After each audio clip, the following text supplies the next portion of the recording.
그러니까 금요일부터 일요일까지 반지하에다가 자기들 한 2,000달러 모아가지고 200만 원 모아가지고 한 2박 3일 동안 각 분야 전문가들, 사람, 기술, 자본, 마케팅 이 관점에서 각 분야 전문가들이 모여가지고 한번 잠도 안 자고 막 하는 거예요.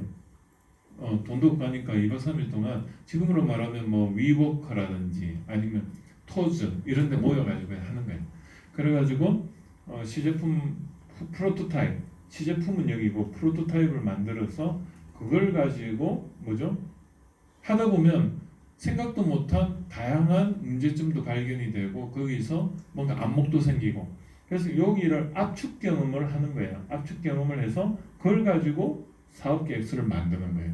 그래서 사업 계획서를 여기서 우리가 사진 기술 가능성에 대한 사진도 만들고 해서 우리가 제품 사양도 그때 나오고 그러면서 우리가 시장에서 팔리는 거와 똑같은 5단계 제품을 한번 여기 이제 뒤에 단계에 만들어질 걸 여기서 모델하우스 아파트로 말하면 모델하우스와 같이 디자인까지 결합이 된 기능에다 디자인까지 결합이 되고 그리고 거기 성능도 약간 나오고 그 정도로 5단계까지 하려고 보니 여기가 돈이 5천만 원 평균 들더라 이거죠. 그거를 개인이 감당할 수 있느냐 없잖아요. 그리고 시장에서 이게 연구 모형 설문조사할 때 이게 먹힐지 안 먹힐지도 모르고 여기서 이쪽으로 뒤로 넘어가는 확률이 5%밖에 안 돼요. 처음에 도전할 때는 한 5번 도전하면 그게 한 50% 돼요.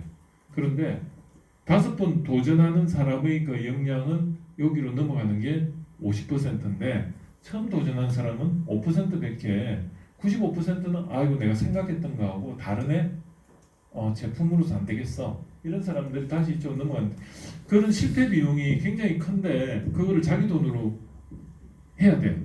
왜냐하면 95%가 이건 그 실패하는 건데 그래서 정부에서 예비 창업 패키지 지원사 거기 옛날에 그 창업선도대학인데 그런 거는 초기 창업 패키지 지원사 그게 창업선도대학이 그게 한 평균 5천만 원 주는데 우리나라에서 그게 한 매년 몇 팀을 주느냐 1,500개 팀을 줬어요. 거기에 그 사람들 평균 5천만 원 안 갚아도 되는 돈 하나도 자기 돈 안 내고 5천만 원을 받아서 단지 이 사업계획서 하나 여기서 이런 경험을 가지고 사업계획서 하나 내서 5천만 원 받아서 1년을 그걸 가지고 창업 MBA를 하고요. 여기서 성공 실패 판정은 뭘로 한다? 3가지 중에 2개만 하면 그냥 중간은 내요. 사업자 등록증 내고 와이프 1명 내 직원으로 등록하고 그러면 돼요. 그리고 또 시제품 하나 시제품 당연히 최선을 다해서 만들면 완성도가 떨어지더라도 최선을 다해서 만들면 되는 거예요. 그리고 요즘 세상이 좋아가지고 저 같은 멘티를 또 등록을 해가지고 제가 624번인데 중간 PPL 광고네 연번이 620 그리고 또 붙여줘요. 그 친구들은 그 문외한이니까 그러다 보니까 그냥 자기는 그냥 아이디어만 내가 사업계획서 만들어가 그냥 다 되게 해. 그래가지고 여기서 매출까지 조금 일어나면은 최우수야. 그래가지고 여기서 이제 만약에 그렇게가 이제 본인 진짜 확신이 들면 그 다음에 어떻게 하죠? 이제 여기서 IR을 해요. 엔젤 투자를 받으면 적게는 1억에서 많게는 5억씩 받아서 그 다음에 뭐죠? 여기 7단계가 요게 엔지니어링 단계예요. 이걸 시설 투자 단계. 엔지니어가 공학이란 뜻이잖아요. 너는 공대 다니니 공학이니 기계공학 할 때 그 공학이 요 단계에 필요한 학문들이에요. 여기서 물리, 화학, 생물 이런 거는 아이디어 단계에서 3단계 요 구현하는 거고 이거를 원천 기술 개발 사업이라고 해서 없는 걸 만들어내니까 규모가 좀 커요. 그런데 여기서 5단계에서 7단계가 요 7단계 여기 뭐냐면 공장 짓고 프로세서 공정 장비 만들고 조립 라인 구축하고 이런 건 뭐죠? 이걸 시설 단계인데 이게 엔지니어링, 인프라 구축 단계 똑같은 말이에요. 그래서 여기서 이걸 하다 보니까 이것은 돈이 5천만 원이 아니고 5억이 드는 거예요. 10배가 더더라고요. 그럼 여기 이제 리스크가 있는 거죠. 여기는 이제 목숨 걸고 이제 하는 거예요. 그리고 여기 시설 자금은 어떻게 하냐? 엔젤 투자 자금을 받기도 하지만 더 시설을 확대하려면 어떻게 하죠? 기술 보증기금, 여기 신용 보증기금 가서 돈 땡기죠. 그 다음에 중진공 이런 데 가서 사실은 부채를 끌어오는 거죠. 그리고 9단계가 뭐죠? 운영자금. 여기서는 내가 매출하면 바로 돈 들어옵니까? 재고도 있고 그리고 또 이게 회전되는데 한 3개월 정도 걸리고 그래서 보통 매출의 4분의 1을 1년 매출의 4분의 1을 대출을 해주죠. 그래서 9단계까지 가고 그 다음에 어떻게 하죠?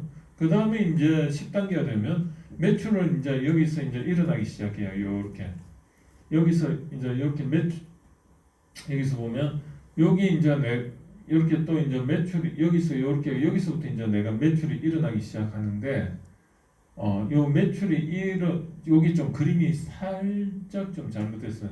여기 이제 요걸 보면 여기 매출이 일어나기 시작하는데 여기서 이제 매출이 일어날 때 뭐죠? 운영 자금이 이제 돌기 시작하고 그러면 이제 뭐냐?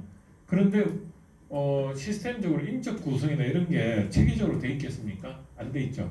그때부터 이제 매출이 일어나면 이제 뭐 조직 정비하느라고 인적 구성부터 그 다음에 뭐 또 밸런스 스코어 카드 들어보셨습니까? 사람들이 그만두는 이유가 난 열심히 했는데 보상이 적으면 그만두죠. 그러면 그 사람에 대한 인적 보상을 어떤 식으로 설계를 플래닝하는 거예요. 이것도 굉장한 또 플래너가 되는 거예요. 그래서 예를 들어 가지고 매출 기반 플러스 또 비용 그러니까 매출을 많이 일으키는 것만으로 돈을 주면 안 되겠죠. 비용을 얼마나 또 그 사람이 감소시키는데 그래서 원가 구조가 이게 매출 많이 일어나지만 비용도 줄여야지 수익이 나지 않습니까? 그러니까 매출 많이 일으키고 비용을 절감하고 수익을 많이 내는 그 3박자가 밸런스 스코어의 핵심이에요. 매출을 또 일으키게 해야지 동기부여가 되지 않습니까? 그래서 회사가 성장하잖아요. 그래서 여기는 회사의 성장 관점이고 이거는 회사의 비용을 줄인다는 것은 회사의 수익 구조를 개선하기 위해서는 비용을 줄여야 되고 그리고 베니핏 마이너스 코스트 하면 밸류잖아요. 그 회사의 또 가치 관점에서 그래서 이 세 가지를 사람들이 잘 할 수 있도록 밸런스 스코어 카드 그걸 BSC라고 하는데 이거를 잘 설계를 해야지 회사가 성장을 하는데 2단계에서 10단계에서는 그런 걸 구축하는 단계입니다. 그 다음에 이제 11단계는 뭐냐면 회사가 이제 매출이 막 여기 일어나 가지고 이제 성장을 막 해요. 그럼 뭐가 문제가 됩니까? 자금 경색 아니면 재고가 또 재고 예측 잘못해서 그냥 망하고 그래서 결국 리스크 최소화를 하기 위한 최적화를 또 해야 돼요. 그리고 12단계에서 뭐죠? 다시 이제 차세대 먹고 살 거를 또 해야 되는데 그래서 이게 어떻게 되냐면 요게 이쪽에 와야 되고 요게 이쪽에 와야 돼요. 그래서 여기 좀 밀렸는데 제가 수정을 하겠습니다. 그래서 또 여기서는 앞에 했던 거를 똑같이 반복해서 또 준비를 해야 돼요. 왜냐면 한번 이렇게 성공하고 나서 여기서 다시 뭔가 와가 요 갭을 메우면서 더 성장하고 그게 돼야 돼요. 그래서 잘 나갈 때 다시 준비를 해서 그 다음에 이제 엑시트를 하는 거죠. 여기 EXIT인데 엑시트를 하는 게 이제 내가 잘할 수 있으면 더 성장을 하지만 내 그릇이 이만큼밖에 안 되면 그 다음에 회사를 팔거나 M&A를 통해서 내가 더 크게 성장하는 거죠. 그래서 결국은 남는 게 밸류는 뭐가 남느냐? 사람 관점에서는 사람이 회사지 않습니까? 그 다음에 메소드는 뭐죠? 시스템이 남고 그 다음에 자금은 재무 신용도가 남고 그 다음에 판매 능력은 브랜드가 나와요. 그래서 회사 가치는 결국은 요 인적 그 다음에 회사의 시스템 그 다음에 재무 신뢰 업력 그 다음에 회사의 그 이미지 요 네 가지가 기업 가치가 됩니다. 이런 관점에서 사업계획서 만들어야 된다는 겁니다. 그리고 그거를 또 IR 할 때 발표를 그렇게 해야 되고 그리고 오늘 이제 할 거는 이 STP 단계 요 사업을 시작하기 전에 이 창직 과정에서 결국은 고객에 대한 이해를 해야 되는데 그게 내가 그 분야의 동대문 시장에 내가 직원으로 들어가 가지고 그 회사의 회사가 어디 있어 무엇을 어떻게 물건을 공급을 받고 그걸 공장에서 어떻게 가공해가 어디다 파는가 이런 걸 아는 과정이 결국은 여러분이 지금 와 있지만은 내가 현직과 떠나서 내가 또 자유롭게 학생이라는 이유만으로 또 여기서 네트워크에다가 그런 데 따라가면서 주말에 좀 아니면 저녁에 욕심을 내서 부지런을 떨어서 그렇게 그 분야를 계속 이렇게 하다 보면 전문성이 생기는 게 이게 세그멘테이션 타겟팅 포지션이 되는 거거든요. 그런 능력이 생기는 거죠.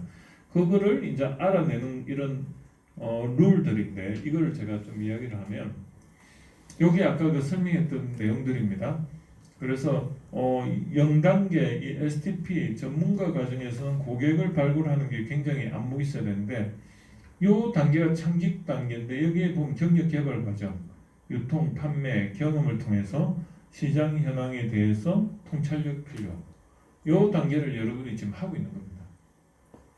그 다음에 이제 여기 되면 여기서 KPI, 여기 보면 퀄리티 관점에서 고객의 그 요구 사항을 요 정성적인 거를 정량화시켜서 수치화시키는 게 1단계인데 그게 개발 목표를 만들어낼 수 있는 능력.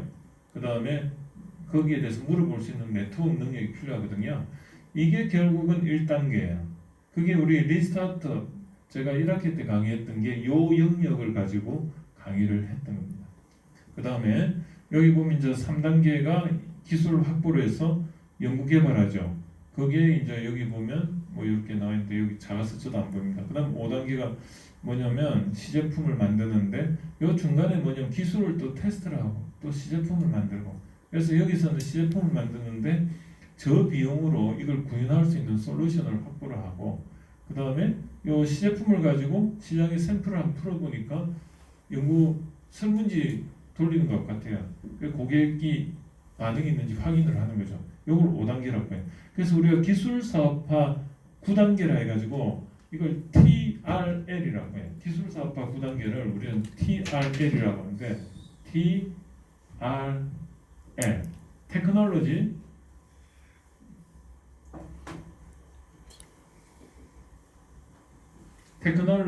그 다음에 이거 뭐죠? 레이디니스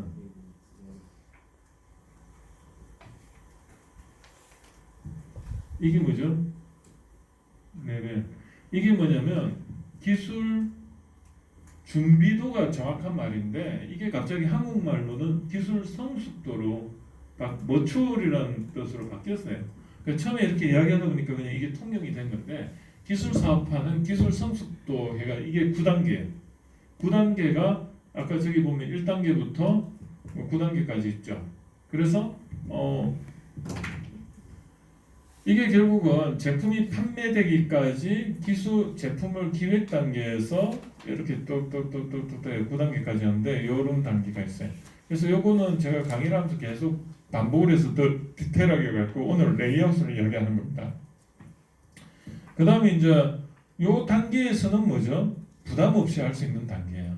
5단계까지는 돈 많아봤자 5천만 원이고 연봉 한 1년 정도 돈이니까 망해도 그렇게 데미지가 없는데 요 단계로 넘어가는 게 처음 시도하면 5%, 한 5번까지 하면 누적 한 85% 이런 능력자가 되면서 이쪽으로 가는 거예요. 그런데 이 단계가 한 4년 걸리더라 이거죠. 그래서 어떤 사람은 여기서 한 번만에 가는데 어떤 사람은 여기에 여러 번 이렇게 하다가 이렇게 가는데 한 번만에 간다고 좋은 것도 아니에요. 왜냐하면 계속 여기는 또 제대로 이렇게 만들어졌네. 이렇게 계속 이게 터트려 주면서 기업이 연속적으로 가야 되는데 이 능력이 확보가 안 된 상태에서 그냥 가버리면 신불자가 되는 겁니다. 처음에는 우연히 성공했을지 모르지만 이게서 다시 이런 단계를 계속 이끌어 나갈 수 있는 역량이 안 되면 이 회사가 이렇게 성장 곡선을 이루지 못하는 거죠. 여기 기존 하나 이렇게 터트려 가지고 이렇게 가다가 어느 정도 되면 경쟁자들이 막 나타나잖아요. 그럼 다시 내가 이걸 해서 여기가 누적이 되면 그만큼 올라가잖아요. 그럼 회사가 이제 두 가지 아이템으로 가다 보면 이제 기존 건 좀 매출이 하지만 신제품 때문에 또 이렇게 매출이 일어나고 이게 현대자동차하고 기아자동차가 그래요. 보면 소나타가 이제 매출이 줄어들만 하면 또 기아에서 한번 치고 오고 그러다가 또 그게 뭐 내부적으로 막 이걸 이렇게 경쟁을 해 가잖아요. 그 내부적으로 그 기아자동차, 현대자동차 직원들 이야기 들어보니까 영업사원들이 그 현대자동차, 기아자동차 또 같이 팔면 그 징계 대상이라면서요. 철저하게 완전히 경쟁이에요. 그 안에서도 내부적으로만 이간질 시켜가지고 그냥 그래서 이렇게 쭉 가는 거예요. 자, 그래서 이제 어떤 걸 이야기할 거냐면 여러분들이 이제 이 전문가가 되었다는 가정하에서 잠재 욕구는 무의식의 세계예요. 이게 뭐냐면 의식과 무의식의 차이가 뭔지 아시죠? 의식은 내가 생각을 가지고 외부의 지식을 소화하는 거고, 무의식은 내가 의지가 없는 상태에서도 들어오고 있어요. 데이터는 들어오고 있는데 내가 의지가 없는 거예요. 그러니까 내가 인식을 못하고 있다고 보면 돼요. 아까 인식이 뭐죠?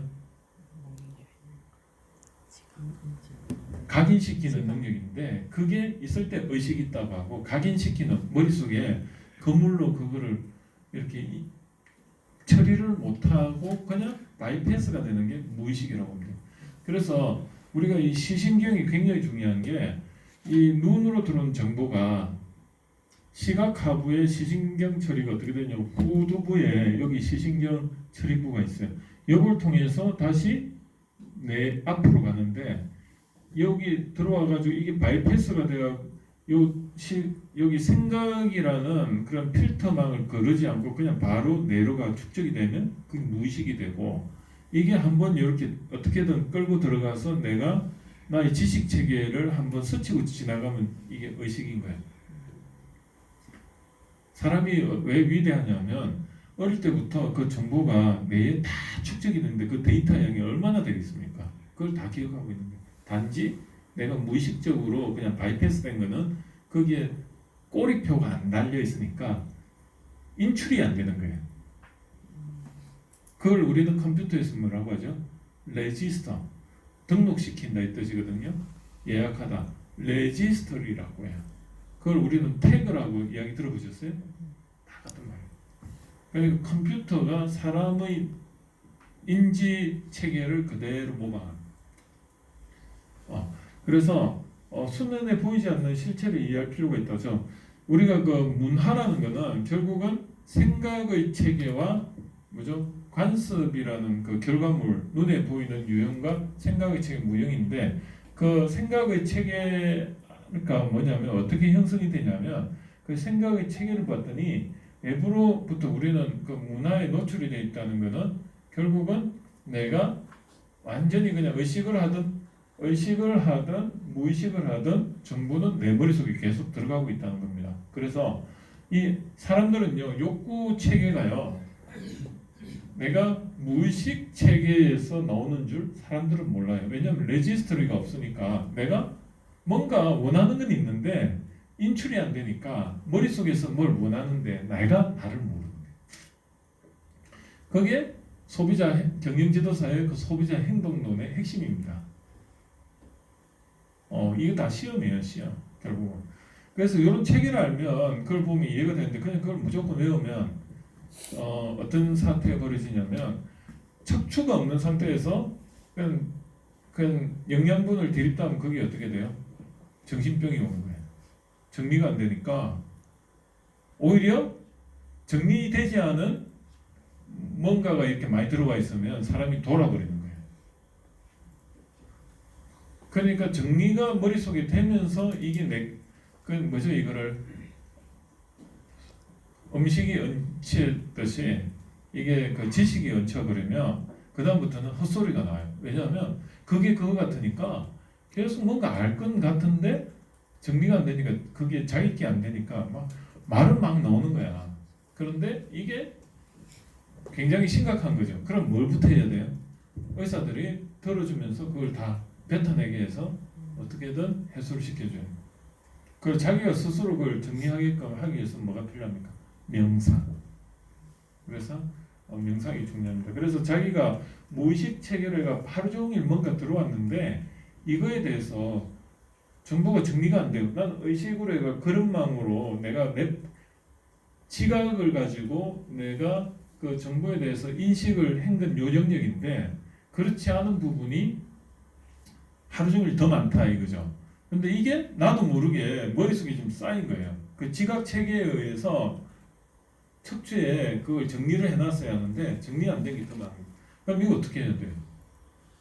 나도 모르게 그 이제 머리도 아프고 두통도 오고 잠도 안 오고 막 이게 감정과 결합이 돼 있거든요. 그러다 보니까 이제 우라병이 오고 나도 모르게 뭔가 욕구불만 막 이런 경우에 그러니까 우리가 정보에 많이 노출이 돼 있는데 그게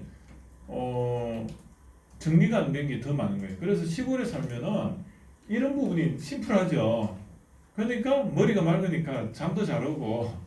근데 여기서 여러분들 지하철 타고 이까지 오는데 정보에 얼마나 노출돼 있어요. 광고판부터 뭘 보면 중간에 나도 모르게 뭐가 왔다 갔다 해요. 눈에 갑자기 팍 때렸다 가고 광고 그 지우기 바쁘잖아요. 그러면서 계속 근데 그게 들어가 있는데 이게 우리 정신 건강에 별로 안 좋다는 거죠.